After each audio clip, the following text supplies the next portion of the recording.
వచ్చింప సఖ్యం కాని తేజస్సులో వసించుచున్న మా కన్న తండ్రి, మీ ఘనమైన ఉన్నతమైన నామానికి క్రీస్తు పేరట కృతజ్ఞతలు వందనాలు తెలియజేస్తున్నాం దేవా. గడిచిన 2 దినాలు మీ నామానికి మహిమకరంగా సభలను జరిగించినటువంటి విధానాన్ని బట్టి మీ కృతజ్ఞతలు తెలియజేస్తున్నాం తండ్రి.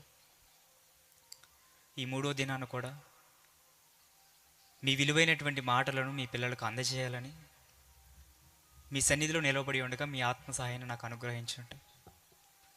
వినుతున్నటువంటి మీ పిల్లలకు మంచి మనసును బుద్ధిని ప్రసాదించండి.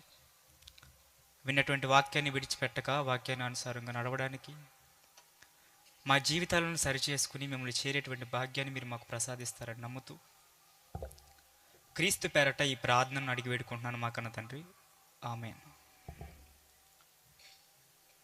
అంతర్కరణ శుద్ధికై ఆత్మీయ సదస్సును ఈ 3వ రోజు సభకు విచ్చేసిన మీ అందరికీ ప్రభు అయిన యేసుక్రీస్తు వారి పేరట శుభాలు వందనాలు తెలియజేస్తున్నానండి. గతించినటువంటి 2 దినాలు ఎన్నో జ్ఞానపు సంగతులు ఈ బైబిల్లో నుంచి మనం తెలుసుకున్నాం, నేర్చుకున్నాం. ఎన్ని మాటలు ఈ బైబిల్లో నుంచి నేర్చుకున్నప్పటికీ, ఎన్ని సంగతులు చెప్తున్నప్పటికీ ప్రతి మనిషిలో ఏదో తెలియని ఒక కొరత కనిపిస్తుంది. ఏంటనంటే, ప్రతి సంవత్సరం జోషి గారు సభలు పెడతారు. సభల్లో కనీసం వారు పిలిచేటువంటి సేవకులందరూ ఒక విధమైనటువంటి బైబిల్ పరిభాషలో మాట్లాడతారు. ఆశీర్వాదం అనే పదం వారు పెట్టేటువంటి సభల్లో కనిపించదు. ఇవి లేకుండా కుటుంబాలు ఎలా నిలబడగలుగుతాయి? దేవుడు ఆశీర్వదిస్తేనే కదా, దేవుడు దీవెనలు ఉంటేనే కదా దేవుని సన్నిధికి రాగలం, దేవుని సన్నిధిలో కూర్చోగలం అన్నట్టు ఎందరో ముఖాలు చాలా తేటతెల్లగా కనబడుతున్నాయి. నిజంగా వచ్చిన వాళ్ళందరూ వాక్యం నిమిత్తమే వచ్చారనంటే అది మీకే తెలియాలి. ఎందుకు ఏ సంవత్సరం కూడా సమాజంలో ఎందరో సేవకులు, ఎందరో దైవజనులు, దేవుని పక్షాన వాడబడుతున్న వాళ్ళు ఎంతోమంది ఉన్నారు కదా. పరిశుద్ధాత్మ ప్రేరణతో, అభిషేకాలతో నింపబడిన వారు ఎందరో ఉన్నారు కదా. వారిని ఎందుకు పిలవరు? వారిని ఎందుకు వాడుకోరు? వారిని పిలిస్తే అనేకులు వస్తారు కదా, అనేకులకు గ్రామానికి దీవెనికరం కదా అంటారు. నిజంగా ఆశీర్వాదం కోసమే దేవుని సన్నిధికి వస్తున్నారా? లేకపోతే దేవుడు దీవిస్తేనే సన్నిధికి వస్తామన్నట్టు ఏమన్నా పట్టుపట్టారా? నేడున్నటువంటి సమాజం అంతా దేవుడు దీవిస్తేనో, దేవుడు ఏదన్నా వరం ప్రసాదిస్తేనో, దేవుడు ఏదన్నా మాకు చేస్తే తప్ప దేవుని సన్నిధికి రాము అన్నట్టు వారి ప్రవర్తన, వారి విధానం మనుషులు నాటుకుపోయింది. నేడున్నటువంటి బోధకులు కూడా ప్రారంభం నుంచి ముగింపు వరకు మీ కుటుంబాన్ని దేవుడు దీవిస్తాడు, మీ పిల్లలను దేవుడు దీవిస్తాడు, మీ పిల్లలను ఉన్నత స్థాయిలో ఉంచుతాడు, దేవుడు మీకు అది చేస్తాడు, ఇది చేస్తాడు అని ఈ ఆశీర్వాదాలు, దీవెనల గురించి మాట్లాడతారు తప్ప బైబిల్ గురించి, బైబిల్లో ఉన్నటువంటి సారం గురించి ఏ ఒక్కరైనా మాట్లాడటం విన్నారా? మన ప్రాంతాల్లో గతించినటువంటి కొన్ని దినాల నుంచి కొన్ని సభలు జరుగుతున్నాయి. సభలకు వెళ్ళండి, వినండి. కానీ లోతైనటువంటి అంశాలతో, లోతైనటువంటి జ్ఞానంతో ఎక్కడ వాక్యం వినపడుతుంది, ఎక్కడ బోధిస్తున్నారు అనేది మీరే తెలుసుకోవాలి. పిలిచేవాళ్ళందరూ ఆశీర్వాదాల గురించి చెప్పేవాళ్ళు, దేవుని యొక్క దీవెనల గురించి మాత్రమే బోధించేవాళ్ళు, స్వస్థతల గురించి బోధించేవాళ్ళు మాత్రమే రావడం గమనార్హం. ఎందుకనంటే వారిని పిలిస్తేనే జనం వస్తారు, వారిని పిలిస్తేనే డబ్బు వస్తుంది. ఎలా అంటారా? సమాజంలో పేరు పలుకుబడి ఉన్నటువంటి ఒక దైవజాగుని పిలిస్తే ఈ గ్రౌండ్ ఎలా ఉంటుందా? ఉండదు. దేనికి? ఆయన ఏదో ఒకటి మా గురించి మాట్లాడతాడు. దేవుడు అతనికి కనపడిద్ది ఏదో ఒకటి మా కుటుంబం గురించి, మా యొక్క సమస్యల గురించి మాట్లాడతాడు. కానీ మీరు పిలిచే సేవకులు కానీ, మీరు పెట్టే సభల వల్ల కానీ దేవుడు ఏ రోజన్నా మాతో మాట్లాడాడు, దేవుడు మాకు ఈ విధంగా మాట్లాడమన్నాడని ఏ ఒక్కరోజైనా చెప్పించారా పాస్టర్ గారు, జోషి గారు అని అడుగుతారు. అవును, చాలామంది మా నాన్నగారిని ప్రశ్నించారు. మీరు పెట్టే సభల్లో ఎప్పుడు ఒక గోల ఉండదు, ఒక ఆరాధన, ఒక ఆత్మాభిషేకం, ఒక పరిశుద్ధాత్మ ప్రేరణతో నింపబడిన వారు ఎవరు ఉండరు. ఎప్పుడు చూసినా ఎవరో విననటువంటి పాటలు పెడతారు, ఎవరు చెప్పనటువంటి వాక్యాన్ని వినిపిస్తారు. ఎందుకు ఎందుకు అని చాలామంది ప్రశ్నించారు, కొంతమంది నిలదీశారు కూడా. అంటే ఎంతోమంది సభలు పెడుతున్నారు, వారి సభల్లోకి వందల మంది ప్రజలు విశ్వాసులు వస్తున్నారు, మీరు పెడుతుంటే ఎందుకు మనుషుల్లో చలనం రావట్లేదు? కారణం ఏంటంటే బైబిల్ ఏదైతే చెప్పిందో, బైబిల్ ఏదైతే సూటిగా మాట్లాడుతుందో ఆ విషయాలు మాత్రమే ఇక్కడ బోధింపబడతాయి. ఈ అంతర్కరణ శుద్ధికి ఆత్మీయ సదస్సు అని ఈ 3 రోజులు సభలు పెట్టింది ఏ ఆశీర్వాదం గురించి మాట్లాడడానికో, లేదా స్వస్థతల గురించి మాట్లాడడానికో కాదు. ఒక మనిషి దేవుణ్ణి చేరాలి అని అంటే, దేవునిని చూడాలి అని అంటే దానికోసం ఎలాంటి మార్గాన్ని సిద్ధపరచుకోవాలి, ఆ మార్గాన్ని సిద్ధపరచుకునేటువంటి క్రమంలో మనిషి ఎలా బ్రతకాలి, ఎలా బ్రతికితే తనను చేరగలం, ఆ దేవుడున్న లోకాన్ని చూడగలం అన్న విషయాలు మాత్రమే ఈ సభలలో, జోషి గారు నిర్వహిస్తున్నటువంటి ఈ సభలలో మాత్రమే చెప్పబడుతుంది. కారణం ఇది బైబిల్ సంబంధమైన బోధ. ఒకనాడు అపోస్తుల తర్వాత భక్తులుగా వారి విధానంలో క్రీస్తు నేర్పినటువంటి బాటలో ఏదైతే ఉందో బైబిల్ బోధ, అది మాత్రమే ప్రకటింపబడిద్ది, అది మాత్రమే ఈ సభల్లో చెప్పబడిద్ది. అది చెప్పబట్టే ఎందరో హృదయాలు కఠినమైపోతున్నాయి. ఏంటి మీరు మరీ ఇంత బహిర్గతంగా మాట్లాడుతున్నారు, ఇలా మాట్లాడితే విశ్వాసులు ఎలా వస్తారు, ఇలా మాట్లాడితే ఎవరు వస్తారు సభల కంటే? ఒక్కళ్ళు వచ్చినా ఈ సభ జరిగిద్ది, ఒక్కరు వచ్చినా ఈ సభ ఎలానే జరిగిద్ది. మంది కోసం పెట్టిన సభలు కాదు ఇది, లేదా మీరు ఇచ్చేటువంటి కానుకల కోసం పెట్టినటువంటి సభ కాదు ఇది. యాక్చువల్గా నేను మీకు ఒక డెమో చూపిద్దాం అనుకున్నాను. ఈ పూట గతించిన రాత్రి కానుకలు పట్టారు కదా, డెమో చూపిద్దాం అనుకున్నాను.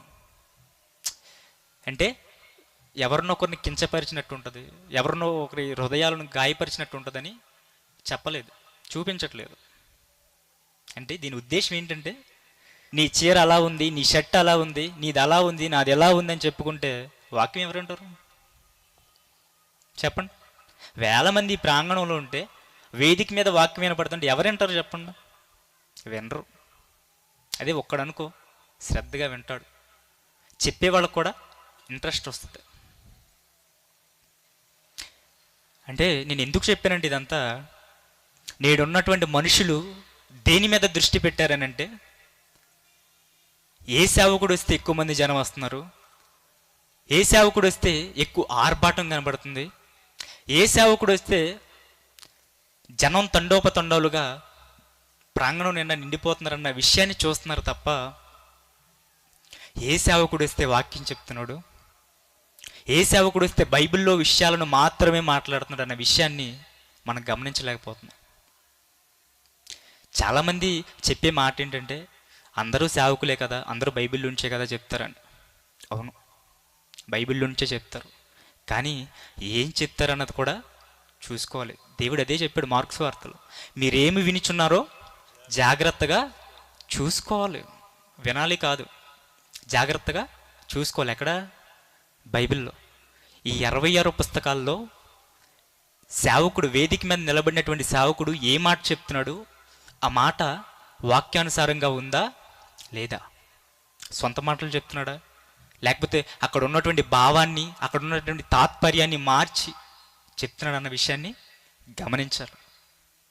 అలా గమనిస్తే సత్యమేదో అసత్యమేదో అర్థమైంది. అది అర్థం కాకపోవడం వల్లే జనాలు ఏమైపోతున్నారు? కన్ఫ్యూజ్ అయిపోతున్నారు.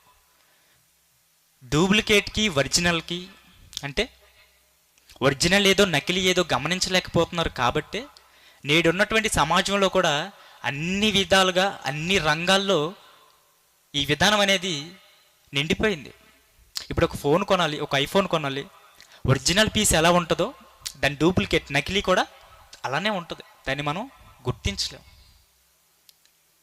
ఐఫోన్ మోడల్ ఎలా ఉంటుందో దాని యొక్క స్ట్రక్చర్, దాని యొక్క విధానం ఏదైతే ఉంటుందో, ఒరిజినల్ ఎలా అయితే ఉంటుందో డూప్లికేట్ కూడా అలానే ఉంటుంది. నకిలీ బియ్యం వచ్చినాయి, నకిలీ కూరగాయలు వచ్చినాయి, నకిలీ మనుషులు కూడా వచ్చారు. ఏది ఒరిజినల్లో ఏది డూప్లికేట్ తెలుసుకోలేం. అది తెలియాలి అని అంటే పరిశీలించాలి. ఎదుటి వ్యక్తి చెప్పేటువంటి మాటల్లో ఆ తీవ్రత, ఆ లోతు ఏంటో గమనించగలగాలి. అది గమనించినప్పుడే సత్యమేదో అసత్యమేదో తెలుసుకోగలుగుతాం. అది తెలుసుకోలేకపోబట్టే మనుషులుగా మనం ఇంకా ఆత్మీయంగా ఎదగలేకపోతున్నాం. ఆత్మీయత మనలో పెరగపోవడానికి, ఆత్మీయ స్థితిలో ఇంకా మనం మెరుగు అవ్వపోవడానికి కారణం ఏంటనంటే సత్యానికి అసత్యానికి తేడా తెలుసుకోలేకపోతున్నాం. మీలో బైబిల్ ఎంతమంది చదువుతారో నాకు తెలియదు. ఒక సందర్భాన్ని చూద్దాం. నేడు మనుషులేమో ఆశీర్వాదాలని, స్వస్థతలని, దీవెనలని వీటి కోసం పోరాడుతున్నారే, ఒకనాడు ప్రారంభ సంఘం అపోస్తులు క్రీస్తు మరణించిన తర్వాత క్రీస్తు నేర్పినటువంటి బాటలో, క్రీస్తు చెప్పినటువంటి మాటలను పట్టుకుని సమాజంలోనికి వెళ్ళి సమాజంలో ఉన్నటువంటి మూర్ఖులతో, దేవుణ్ణి నమ్మని వారితో, దేవుణ్ణి వ్యతిరేకించే వారితో సమాజంలోకి వెళ్ళి మాట్లాడితే వారి హృదయాలు ఎలా కరిగిపోయాయో చూద్దాం ఒకసారి. అపోస్తుల కార్యములు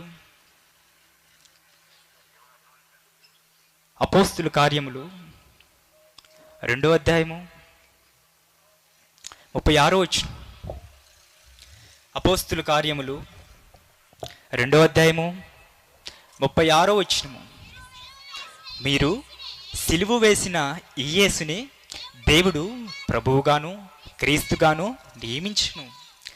ఇది ఇశ్రాయేలు వంశీయమంతయు రూఢిగా తెలుసుకోవలసిన విషయం. ఈ విషయం ఎవరితో చెప్తున్నారు? కింద సందర్భం కూడా చూద్దాం ఒకసారి. వారు ఈ మాటలు విని హృదయంలో నొచ్చుకొని, సహోదరులారా, మేమేమి చేతుమని పేతురును కడుమ అపోస్తులను అడుగగా, చాలండి, ఏం చేశారంట? యేసుక్రీస్తు వారు మరణించి తిరిగి లేచి పరలోకానికి ఆరోహణమైన తరువాత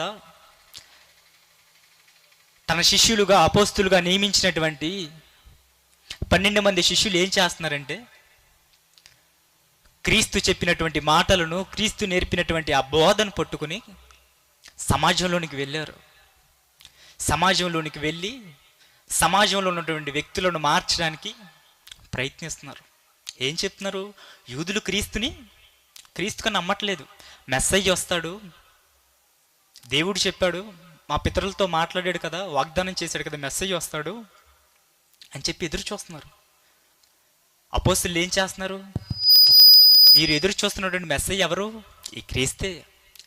చనిపోయి తిరిగి లేచాడు చూసారా, ఈయనే ఆ మెస్సయ్య, ఆ క్రీస్తు. మీరు ఎదురు చూసిన దేవుడు. అప్పుడు వారు ఏం చేస్తున్నారో తెలుసా? కింద మాట చూడండి. పేతురు గారు మాట్లాడుతున్నారు. మీరు మారు మనస్సు పొంది పాపక్షమాపణ నిమిత్తము పాపక్షమాపణ నిమిత్తము ప్రతివాడు యేసుక్రీస్తు నామమున బాప్తిస్మం పొందుడి, అప్పుడు మీరు పరిశుద్ధాత్మను వరమును పొందుకొందురు. ఏం చేస్తారంట? క్రీస్తుని నమ్మని మనుషుల వద్దకు వెళ్ళి పేతురు గారు క్రీస్తు గురించి, దేవుని గురించి బోధించినప్పుడు వారి హృదయాలు పొడవబడ్డాయి. ఆ మాట కూడా ఉంటుంది అక్కడ. ఈ వాగ్దానం మీకును మీ పిల్లలు అనుకున్న దూరస్తులందరికీ అనగా ప్రభు అయిన మన దేవుడు తన యొద్దకు పిలిచిన వారందరికీ చెందునని వారితో చెప్పాను. ఇంకను అనేక విధములైన మాటలతో సాక్ష్యమిచ్చి మీరు మూర్ఖులకు ఈ తరము వారికి వేరై రక్షణ పొందుడని వారిని హెచ్చరించెను. కాబట్టి వాక్యం అంగీకరించిన వారు బాప్తిస్మం పొంది ఆ దినమందు ఇంచుమించు 3 సమాజానికి ప్రకటిస్తే క్రీస్తు గురించి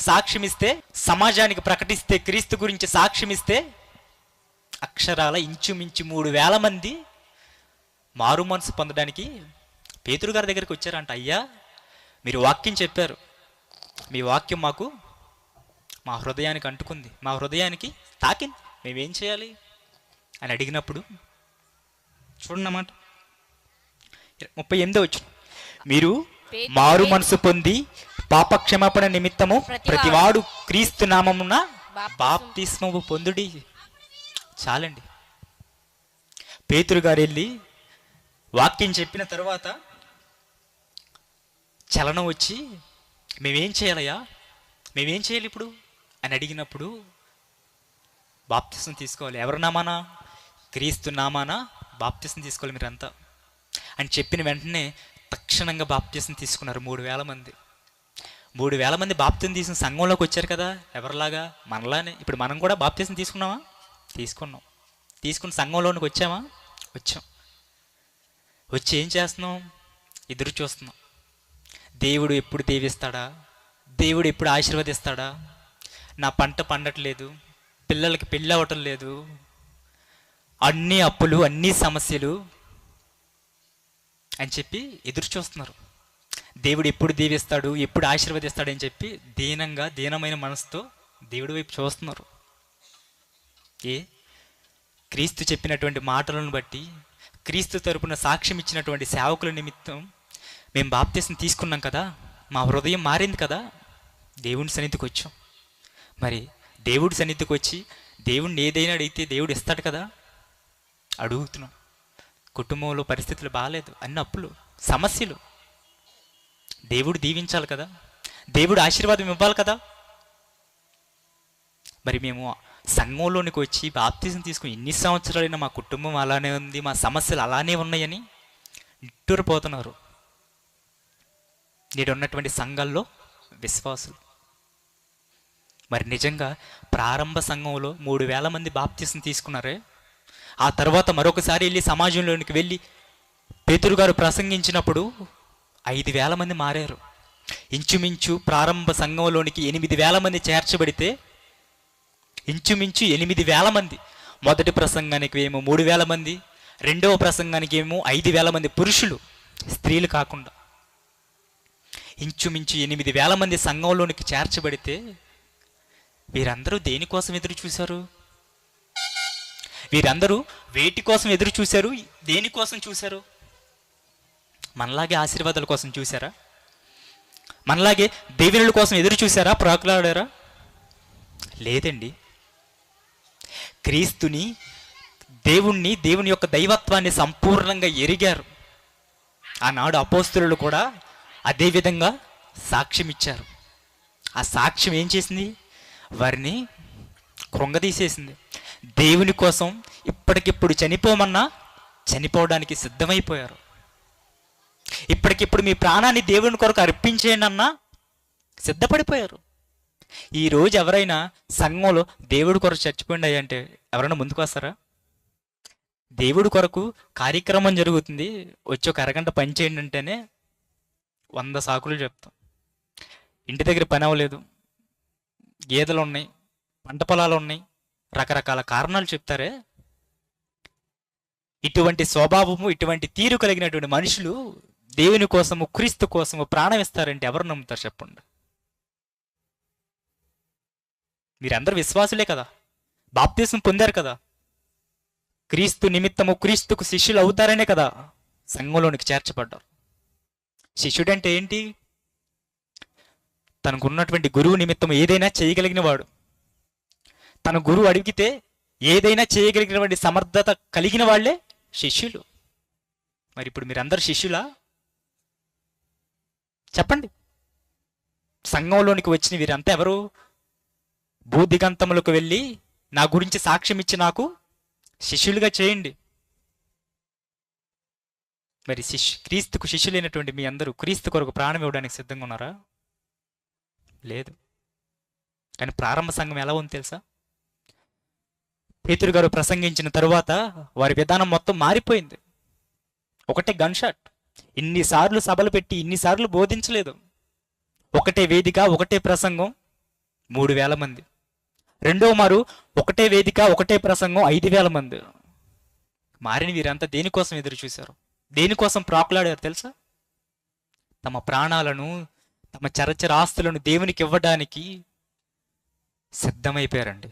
చూద్దాం బైబిల్ నుంచి అది కూడా. అపోస్తుల కార్యములు 4వ అధ్యాయము. అపోస్తుల కార్యములు 4వ అధ్యాయము 32వ వచనం. విశ్వసించిన వారంతా ఏకహృదయమును ఏకాత్మయు గలవారై ఉండిరి. ఎవడును తమకు కలిగిన వాటిలో ఏది తమదని అనుకోలేదు. ఏమనుకోలేదంట? విశ్వసించిన వారు ఎవరైతే ఉన్నారో, పేతురు గారి బోధకు, అపోస్తుల బోధకు ఎవరైతే సంఘంలో చేర్చబడ్డారో వీరంతా ఏమనుకున్నారంట? వారికి కలిగినది ఏంటి? వారికి కలిగినది ఏంటా కలిగినది అని అంటే కింద చూడండి. ఇదియుగాక అపోస్తులు బహుబలముగా ప్రభువైన యేసు పునరుత్థానమును గురించి సాక్ష్యం ఇచ్చిరి. దైవ కృప అందరి యందు అధికముగా ఉండెను. భూములైనను ఇండ్లైనను కలిగిన వారందరూ వాటిని అమ్మిన వాటి వెల తెచ్చి అపోస్తుల పాదాల యొద్ద పెట్టేశారంట. ఏం చేశారంట?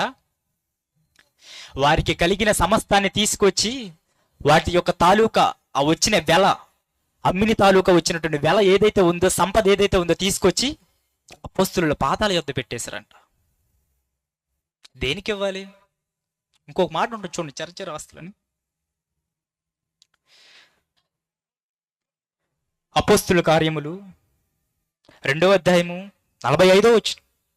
ఇదియుగాక వారు తమ చరచరాస్తులను అమ్మి అందరికిని వారి వారి అక్కరి కొలత పంచిపెట్టేశారంటండి. చరచరాస్తులు అంటే ఏంటో తెలుసా? స్థిరాస్తులంటేనేమో భూములు, నివాసాలు, కదిలింప శక్యము కానివి. చరాస్తులంటే నగలు, డబ్బు, వివిధమైనటువంటివి. వారికి ఉన్న సమస్తాన్ని తీసుకొచ్చి అపోస్తుల పాదాల దగ్గర పెట్టారంట. ఏం కర్మ వాళ్ళకి? ఏంటి? ఒక బోధ, ఒక ప్రసంగం చేస్తేనే హృదయం కరిగిపోయి కూడబెట్టిందంతా తీసుకొచ్చి అపోస్తుల పాదాల దగ్గర పెట్టాలా? ఎందుకు అంతలాగా? కాబట్టే బలంగా పట్టబడ్డారు. ఎక్కడ వైదొలిగిపోలేదు. తమకున్నటువంటి సంపద, ఉండటానికి నివాసం లేదు, తినటానికి తిండి లేదు, ఉంచుకున్న డబ్బు, నగలు సమస్తాన్ని తీసుకొచ్చి అపోస్తుల పాదాల యొద్ద పెట్టారు అని అంటే ఏంటా ధైర్యం? ఏంటా త్యాగం? ఎందుకు అంతలా చేయగలిగారు? ఈరోజు ఎవరైనా మీకున్న సంపద మొత్తం తీసుకొచ్చి సేవకుల పాదాల దగ్గర పెట్టమంటే ఎంతమంది వస్తారు? చెప్పండి. చెప్పండి. ఈరోజు మీకు కలిగినటువంటి సంపద, చరచరాస్తులు ఏవైతే ఉన్నాయో వాటిని తీసుకొచ్చి అపోస్తులు నేడున్నటువంటి సేవకుల యొక్క పాదాల యొద్ద పెట్టమంటే విశ్వాసులుగా, క్రీస్తు శిష్యులుగా ఎంతమంది పెట్టగలరు? చెప్పండి. ఇలాంటి మాటలు మాట్లాడినప్పుడు మన హృదయం ఏమి చెప్తుంది తెలుసా? స్తంభించిపోద్దు. దీనికి ఎలాంటి సమాధానం ఇవ్వాలో అన్న విషయం మన హృదయంలో నుంచి బయటికి రాదు. ఒకవేళ ఇస్తానని ముందుకొస్తే పిల్లలేమంటారు, భర్త ఏమంటాడో. ఒకవేళ ఇవ్వనని అన్నాను అనుకో, నన్ను అందరూ ఊరికే రక్షణ తీసుకుంది, ఊరికే బాప్తిసం తీసుకుంది, సరైన క్రమం లేదు అంటే నా మీద ఒకలాంటి తప్పుడు అభిప్రాయం వస్తుందని ఎవరు దేనికి సరైన స్పందన ఇవ్వలేరు. నిజంగా మాట్లాడితే మనం ఏమి క్రీస్తుకి ఇవ్వలేం. మనం సంపాదించింది ఏది ఇవ్వలేం. ఎందుకు? మనకి ఒకనాటి బోధ లేదు. ఒకనాడు అపోస్తులు చెప్పారే, క్రీస్తు నేర్పించాడే, ఆ బోధ విధానం లేదు. అది లేదు కాబట్టే వేటి కోసం వెళ్ళిపోతున్నాం? సంపాదించాం, ఇంకా సంపాదించాలి, కూడబెట్టాం, ఇంకా కూడబెట్టాలి. సభలు జరుగుతున్నాయి అంటే ఏదో ఒకటి దేవుడు మాట్లాడతాడు, ఏదో ఒక ఆశీర్వాదం వస్తుంది. ఏ ఆశీర్వాదం లేకపోతే బ్రతకలేవా? దీవెన లేకపోతే బ్రతకలేవా? ఒకనాడు ప్రారంభ సంఘాన్ని చూసి మనం ఏమి నేర్చుకోవాలి? బైబిల్ చదువుతున్నారు కదా, ప్రారంభ సంఘాన్ని చూసి ఏమి నేర్చుకోవాలి? ఏ ఒక్కరైనా ఏదైనా ఆశించారా? ఏ ఒక్కరైనా దేనికోసమైనా ప్రాకులాడారా? లేదు. తమకున్న సంపద, చరచరాస్తులంటే ఏంటండి? మామూలు విషయమా? ఉండటానికి నివాసాన్ని కూడా అమ్మేసి, ఒక ఇల్లు ఉందనుకోండి, ఇల్లు అమ్మేశారు. భూములోని అనుకో అమ్మేశారు, పంట పొలాలోని అనుకో అమ్మేశారు. దాచుకుంటారు చూసారా? నగలు, డబ్బు ఏదైతే ఉంటుందో సమస్తాన్ని తీసుకొచ్చి అపోస్తుల పాదాల యొద్ద పెట్టారు. అంటే సమస్తాన్ని పెంటగా ఎంచారు. ఏదో ఒక రోజు విడిచిపెట్టాలి. ఈ విడిచిపెట్టే దానికోసం ఎందుకు ఇంతలా తాపత్రయపడాలి, ఎందుకు పోరాడాలి అన్న విషయం వారు గ్రహించారు. ఆ విధంగా బోధించారు కాబట్టే దేనికోసం ఎవరు ప్రాకులాడలేదు. అదే విధానాన్ని, వారు బోధించినటువంటి విధానాన్ని నేటికి కూడా ఇక్కడ కూర్చున్నారు చూసారా, దైవసేవకులు జోషి గారు, అదే ఫాలో అవుతున్నాం. ఏ రోజైనా స్వస్థతల గురించి, ఆశీర్వాదాల గురించి మాట్లాడామా? లేదు. దేనికి? ఇవన్నీ తాత్కాలికం. అయినా దేవుని నువ్వు నిజంగా నమ్మితే, హృదయ శుద్ధి కలిగి, అంతఃకరణ శుద్ధి కలిగి దేవుణ్ణి అడిగితే నీకేది కావాలో అది సమయానికి ఆయనే ఇస్తాడు. అంతే తప్ప ప్రత్యేకంగా దానికోసం కార్యక్రమాలు నిర్వహించుకుని ఉపవాసాలు ఉండాల్సిన పని లేదు. మనల్ని ఆ విధమైనటువంటి కట్టుబాట్లతో నింపేశారు కాబట్టే మనం వాటిల్లోంచి బయటికి రాలేకపోతున్నాం.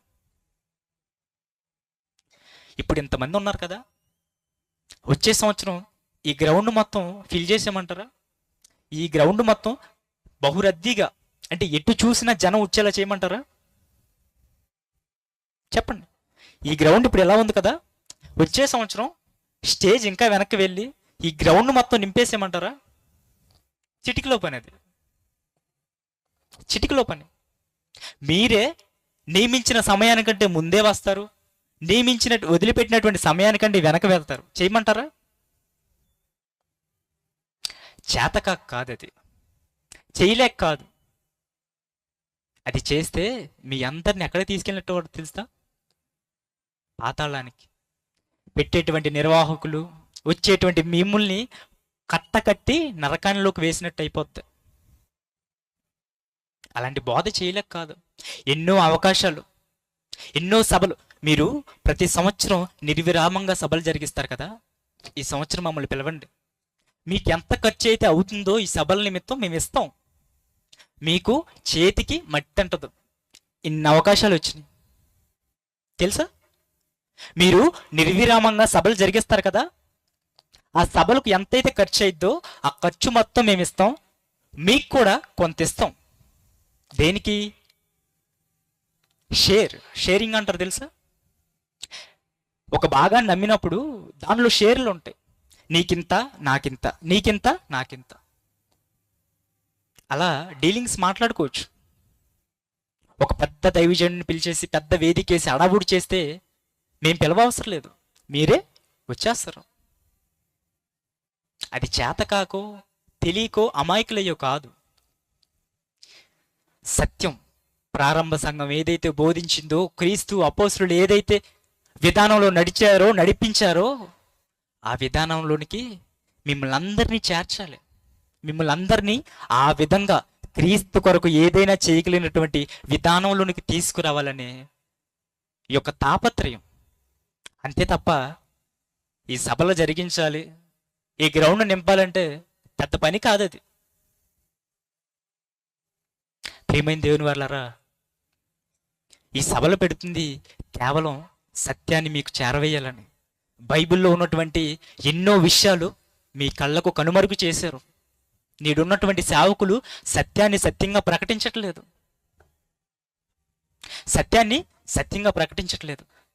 ఒకవేళ సభలు పెట్టినా కుటుంబానికింత, గడపకింత మీరు ఎంత వేయాలి, మీరు అది చేయాలి, మీరు ఇది చేయాలని చెప్పి పీక్కుంటారు.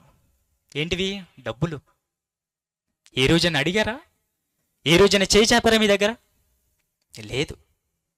ఇప్పుడు గట్టిగా మాట్లాడితే మీరు ఇచ్చే కానుకలు ఈ వేదిక కూడా రావు, ఈ వేదిక రెంట కడతానికి కూడా రావు. ఏ మాకేం పని? సొంత డబ్బు తీసి మాకున్నటువంటి అనేకమైనటువంటి ఖర్చులను, మాకున్నటువంటి అనేకమైనటువంటి ఆలోచనలు ఆపి సొంత డబ్బుతో ఈ పరిచర్య, ఈ సువార్త సభలు పెట్టడానికి మాకేమైనా సరదానా? చెప్పండి. కాదు.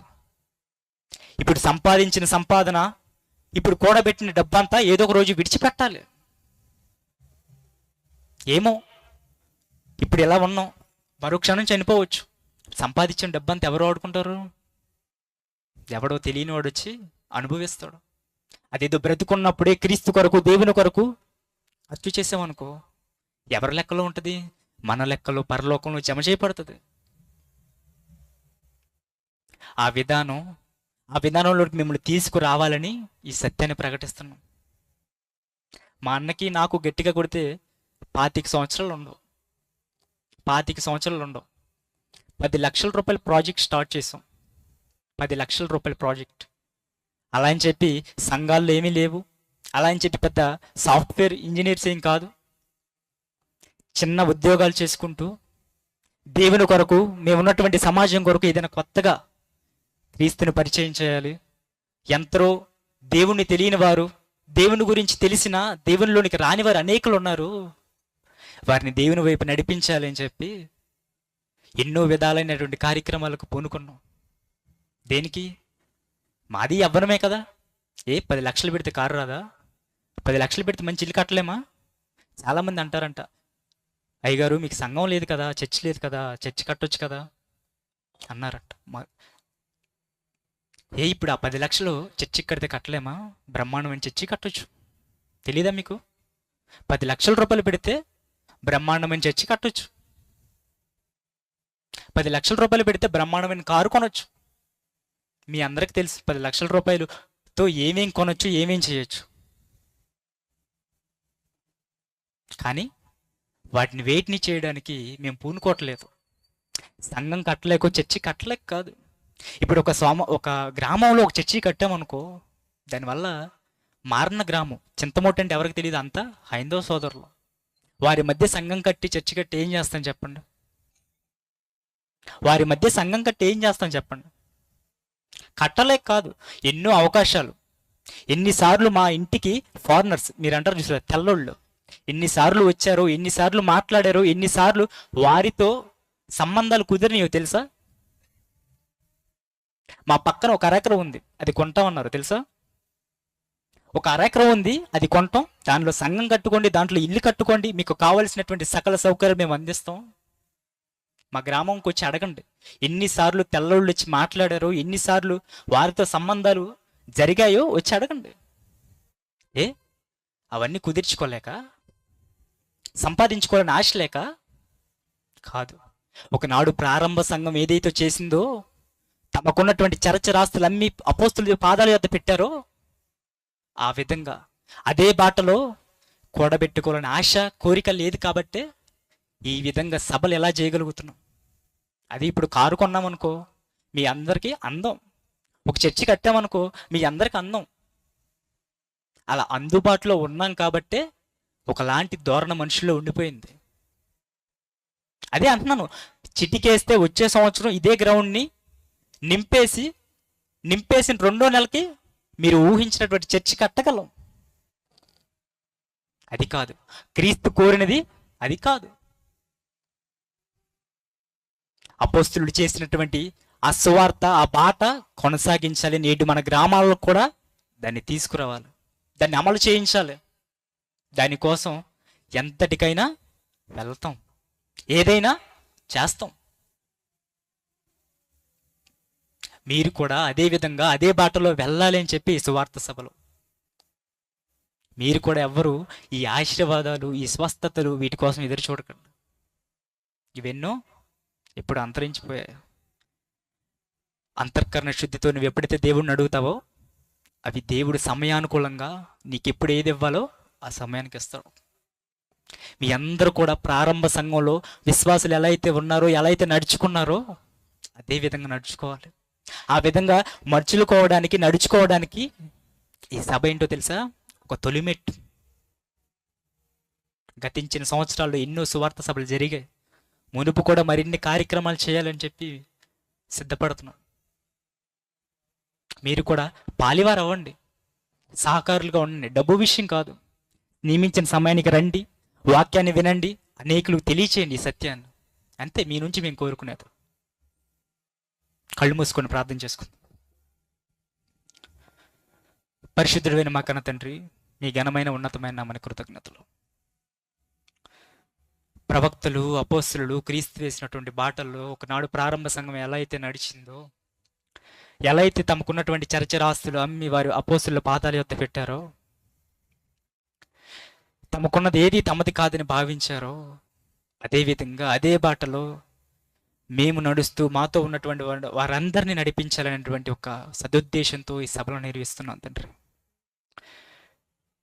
ఈ అమూల్యమైన మాటలు మీ పిల్లల హృదయాలను తాకి, ఆనాడు ప్రారంభ సంఘం ఎలా అయితే నడుచుకుందో, ఎలా అయితే మచులుకుందో, అదేవిధంగా అదే బాటలో రావడానికి కృప చూపించండి.